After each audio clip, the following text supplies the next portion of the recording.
I really do love it. Without a doubt. Yeah. Because it's like he can open up the door for so much. Oh yeah, definitely. Because it's like what he and Spike Lee are about to do or will do in the future. Yeah. And the creative minds they're going to spark just by having their projects launched. Oh yeah. Man. Definitely. Because and also Jordan Peele, he's going to be in the revival of the Twilight Zone. So that's awesome. That's going to be weird. Yes, I can't wait. I know. I can't wait. He's got a project going with HBO with the woman who did the Underground TV series that was canceled. Yeah, it was that Underground Railroad drama that was on WGN. It was like WGN TV. It didn't have comedy in it, did it? That's something. No, I think that was something else. I don't know that much about it. I don't know her name, but he's doing a project with her for HBO. So Jordan Peele can basically write his ticket. I mean, he's already got a first look deal with Universal Studios, so without a doubt, like you're their golden boy right now. Yeah, exactly. He's the golden boy. It's like he can do anything he wants, anything. Let's switch to adapted screenplay. Yeah, I've seen that one. Call Me by Your Name one, and that's significant too because it was written by James Ivory, and he directed a lot of stuff back in the day. Usually a lot of period pieces, but it's significant because he is the oldest Oscar winner now. At 89. Yes, at 89 years old. I just said, wow, that's 89. fascinating. I know. That just tells you it's like it's not over yet, guys. Exactly, it's not over yet. It's not too late to accomplish your dreams. That's what I'm saying. At all, man. At all. Yeah. Now I'm a little upset that Logan didn't win, because I thought you Logan, really like Logan. I really love Logan. That was my favorite movie. That should have been nominated for Best Picture this year. I thought Patrick Stewart should have gotten at least a Best Supporting nod. He was really good. I mean, a lot of people like to laugh, but it's like Logan. It's like it did so much. It was basically a comic book Western film. That's how it was. It did. I thought it did what The Dark Knight did for comic book films. It's like it just put them in another league, and it's like this isn't like just a throwaway comic book film. It's like this is really serious, deep filmmaking right there. So I'm glad it got the nomination. I mean, I secretly knew it wouldn't win, but it's still. I'm glad it got on the board though. Let's see. Hold on, I'm gonna interject. Oh yeah, go ahead. As far as black males being nominated for screenplays, only 4 has been nominated. Only 1 has won. Okay. We have Suzanne DePass for Lady Sings the Blues in 1972. We have Spike Lee in Do the Right Thing in 1989. And then we have 1991 John Singleton's Boys in the Hood. That's right. Okay. And 2017's Get Out, Jordan Peele. Right. Gotcha. So, very, very short list. Yes. But we need to extend that list. You know what I mean? Oh, yeah, definitely. That it will. Oh, yeah, for real. We definitely need to. So let me just get into a couple more here. Animated feature, Coco won. Yeah, deservingly so, because Coco was a brilliant film, which also should get nominated for Best Picture. But hey, it's not my fault. Yeah, John has a soft spot for Coco. I do. Check the old podcast. Yeah, it just the feels that movie gives you. It's like it's remarkable. There wasn't a dry eye in the theater. Man, I gotta see that. It's really that good. It's really that good. The Academy has this animation bias, but whatever, it's great filmmaking. They got their Oscar, and Coco actually also won for Best Original Song, Remember Me. It's like, really? Yes, it won Best Song for Remember Me. When that was kind of an upset, because everyone thought, the song from The Greatest Showman would win, so, and although I did like the song, I think it was called This Is Me. I think that was a great song. I mean, I purchased the Greatest Showman soundtrack. I mean, I really enjoyed the music from that film. Remember Me, it just gives you so many feels. It's just such a beautiful song, and it just brings a little tear to your eye. Remember Me, all right, hold on. Yes. Fact information about Remember Me. Let's see. Yeah. Miguel. Yes, that's the character. That's the kid. That's the character of the film, the main character. The kid, he sings, Remember Me. And I just want to say, like, the part that really did it for me as far as, like, just feeling, having that tear down your eye was when Miguel sings the song to his great-grandmother. And, and he gets her to remember the verse, the lyrics to "Remember Me," and they start singing together. And I was like, oh damn! It's like, movie, you made me cry. You made me cry, movie. Thanks a lot. Teardrop. Yeah. And just a couple other. I'm just rounding off real quick. Shape of Water won original score, so that was great. Gotcha. Visual effects, Blade Runner 2049 won. Okay. It's a beautiful looking film, so I could see that. Even though I thought War for the Planet of the Apes should have won, because, you know, it's like, you're creating apes. It's like, you didn't even question it. You know, it's like they looked like real apes. It's been done before, though. Yes, it has been done, but it's like, but, you know, like I said, I haven't seen Blade Runner 2049, so I can't say too much. But it's like, that should have just seemed like a no-brainer to me. And also, I'm not going to rattle all of these off, but I just wanted to notice, like, animated short film, Dear Basketball. Kobe Bryant is an Oscar winner now. I know. I believe 5-time NBA champion. Yep. Was it NBA MVP? He has all of them. Man. Yeah, he's got a lot of accolades. Like 11-time All-Star NBA winner, and now Oscar winner. It's like, it's amazing. And you know, I watched Dear Basketball, and I gotta admit, it was a pretty good film. It was a pretty good short film. I did like it. So I'm just glad he won. So basically, those were the winners of the Oscars. There were a lot of other technical categories, but we just wanted to cover like the main ones. Okay. And you know, it was a nice show. You know, rather straightforward show. You know, so you know, it was nice. Really don't care for the host Jimmy Kimmel. I mean, he's fine, but you know, it's like he's not the best.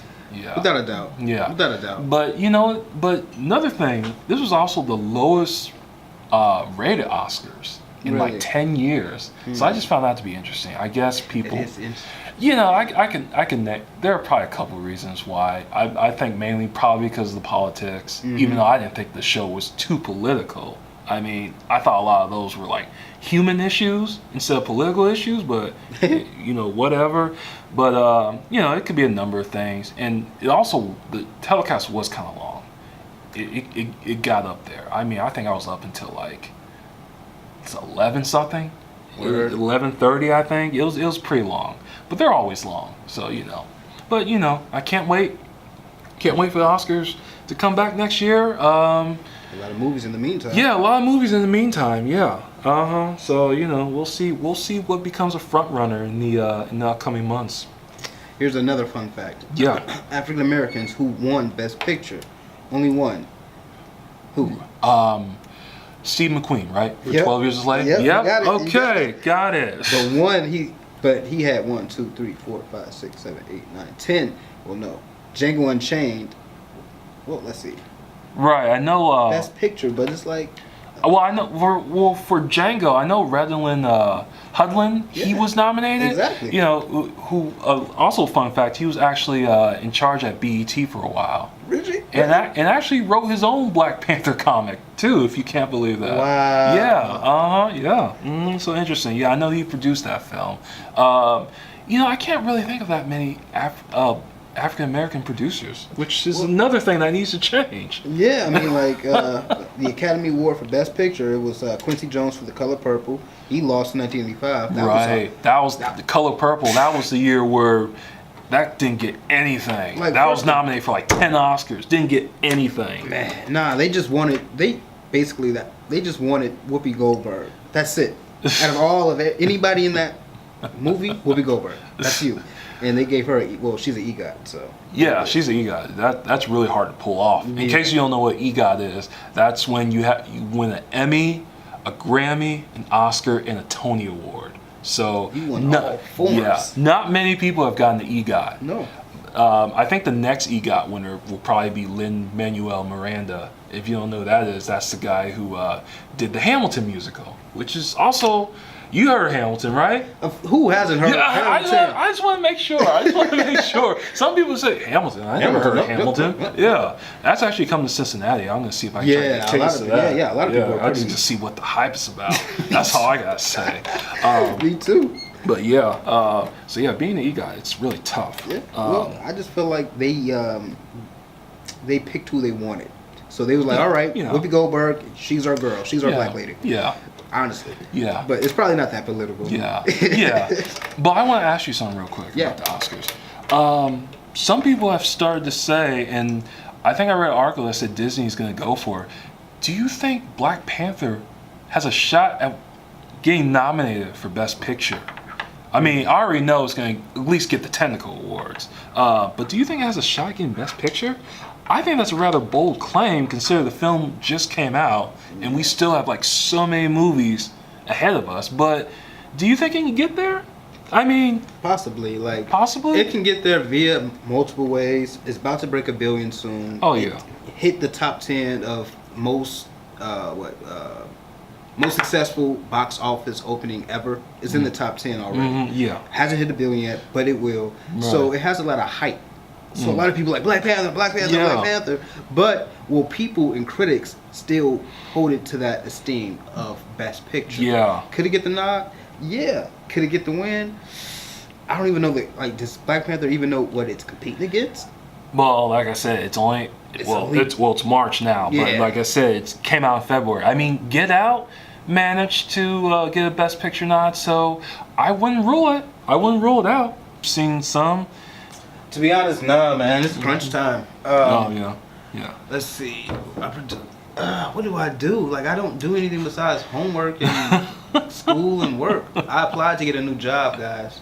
The hustle's real, y'all. The hustle's real. They don't understand. Like, I don't have a car, but I have 2 part-time jobs, and I'm fully in school with 15 credit hours. Hey, man, as long as you're working. The struggle is real. The struggle is real. Don't think that because I'm into film, that I produce content that I'm not into film. It's just like, I tend to live in the past and watch old movies because they can't disappoint me. That is true, man. That is true. I love old movies too. That is true. Oh yeah, and you should watch old movies. They're classics. Honestly, the last old movie I just watched, I think I was on Netflix. What the fuck did I just watch?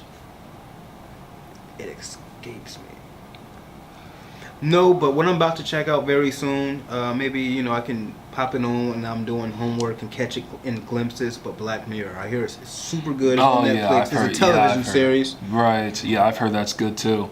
But I was able to see A Wrinkle in Time. Yeah, you did see that. Yes. How'd you like that? You know what? I liked it, but it could have been so much better.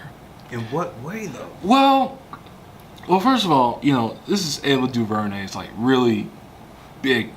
This is her project. This is her big time project. I mean, she did Selma, and she that film got nominated. So basically, she had her ticket to write too. It's like, okay, she directed Selma. What does she want to do? She did do negotiations with Black Panther. She was either going to direct Black Panther or Captain Marvel. But they had creative differences. That tends to happen sometimes. Is it Black Marvel? No, Black Panther, or she could do Captain Marvel. Oh, Captain Marvel. Yeah, Captain Marvel. Yeah. Wow. But should have held off on that. Yeah, but creative differences, that tends to happen in Hollywood. So she decided to do an adaptation of A Wrinkle in Time, and it was gonna be directed by her, and it was also written by the woman who wrote Frozen, that animated movie, the one that had the song "Let It Go," the one that little girls couldn't stop singing. All I know is, I worked at a Party City, guys. That was the hottest sold costume of the year. At September, we didn't have any Elsa costumes. How do I know Elsa? I never seen the movie. Anyway, I'm sorry. But no, that's cool. The writer Jennifer Lee, so she wrote A Wrinkle in Time, and I gotta say, first of all, what I liked about the film, it was visually stunning. Okay. It really was, and to see it on the big screen, it was really impressive. I didn't know she could pull it off with the visual effects, because that tends to be like a big hurdle, from indie directors to, and then they jump right into the box office. You don't know if they're, that experienced to handle like the big visual effects, but she does a good job for the most part. And I love the Storm Reed girl. Storm Reed, she's the protagonist. She plays Meg Murray in the film. And basically, what the film's about, it's Meg Murray, and she recently, lost her father. Her father just up and disappeared. Damn. And one day she's visited by, I'm trying to remember, it was Reese Witherspoon. She was like, who plays like Mrs. What's-It. It's like, see, this is gonna be a problem because the story went so fast. Also, that it just went off. It's like this and this and this is introduced and that is introduced. So it was a little hard for me to keep up. But basically, like, it's Reese Witherspoon, Mindy Kaling, and Oprah. They play these three fairies, and they say to Meg Murray, it's like, yo, it's like, we want to get your father back, and we know how to do it. So that takes her on the journey along with her adopted brother, Charles Wallace. And they call him Charles Wallace throughout the whole movie. Really? It's like, yeah, Charles Wallace. I said, Charles Wallace, that's an interesting name. Charles Wallace, come here. Yeah, that's exactly that's what she said half the time. It's like, I was like, wow, they didn't even shorten it. They didn't call it CW or just Charles or Wallace. No, it was Charles Wallace the whole time. So I got a little kick out of that. And she's also joined by her friend Calvin, played by Levi Miller, who also was in that really awful Pan movie, the Peter Pan prequel. It came out in like 2016 or something like Yeah, that? it was like 2016, I think. But anyway, yeah, so they go on this journey into outer space to try to find their father. And, so that's basically the plot-wise. This was a really famous book. A lot of kids read it for either school or just for pleasure, probably mostly school. But, but you know what? Like I said, I like the main character, Meg Murray, played by Storm Reed. I think Storm Reed is a fantastic actress. She's really talented. And I also like the little brother, too. And I'm trying to remember his name. It just escapes me. Because the little brother was cute. But, and for the most part, he was fine. He got a little, what was I say?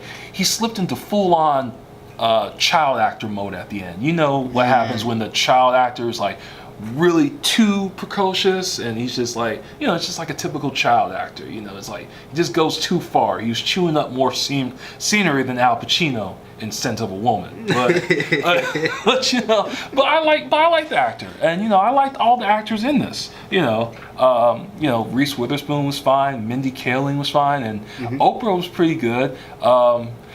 I don't know why, but Oprah was like 40 feet tall in this movie when you first see her. Was that a constant? I guess. I've never read A Wrinkle in Time, so I don't know. I heard there were supposed to be centaurs in the movie, though, but there were no centaurs, unfortunately. That would have been interesting to see. I learned that after the fact. And then Michael Pena was in this movie too. He played like a puppet. He's hilarious. Yeah, he is, and had red eyes and stuff. But like I said before, the film is visually stunning. But for me, the story just went way too fast for me. It's like you just got these characters just introduced all of a sudden. But you know what? A lot of critics are kind of like hating on this movie. They say it's like overly ambitious, and they say it just wasn't a good film. I would disagree because I did like this film. It generally kept my interest, although I just feel it could have been better. Do you think it was made for people who already kind of had some type of reference to A Wrinkle in Time? I would say yes. I think probably if you read the book, you would probably understand what was going on a little bit better, And I was surprised, and I would like to see like a little bit more like science or math into it because, well, I mean, and I'm not a math person, but it seemed like, the math aspect was missing, from this film a little bit, but like I said, maybe if I was younger, I probably would have enjoyed this more, but it was still a solid movie, and I encourage you to see it, especially if you have kids, mainly because of the message. Okay. And the message is, it's okay to embrace your faults, but you have to love yourself. Without a doubt. That's cool. And I think that's a really strong message, especially for black girls, and just any kid in general. You Without a know, doubt. that's Especially really important. nowadays. Yes, especially nowadays. You know, it's like Meg Murray. You know, the actress. She says she's not good looking. She's got the glasses, and it's like, you know, the boy. She said, you know, the boy, her friend. You know, the boy says to her, "Is like, I really like your hair," and then she says, "It's like, stop it." It's like, I don't even like my hair and stuff, you know. So it's good to embrace your faults, and it's good that you have to love yourself. Without a doubt. Yeah. So so that's a good message, and I really love that message. My hope in the future, I hope Ava DuVernay chooses something a little bit simpler Yeah, to this adapt. seems You know, because I applaud her for doing an adaptation of a really difficult novel to adapt. Science fiction. Yeah, you know, and That's this is a tough genre. Like, yeah, it is.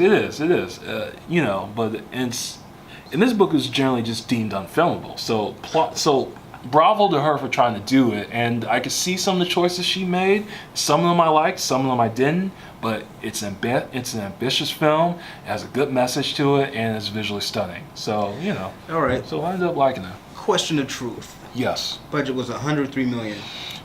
Okay. Yeah. Kill it. Can it make that back? It's going to be tough, man.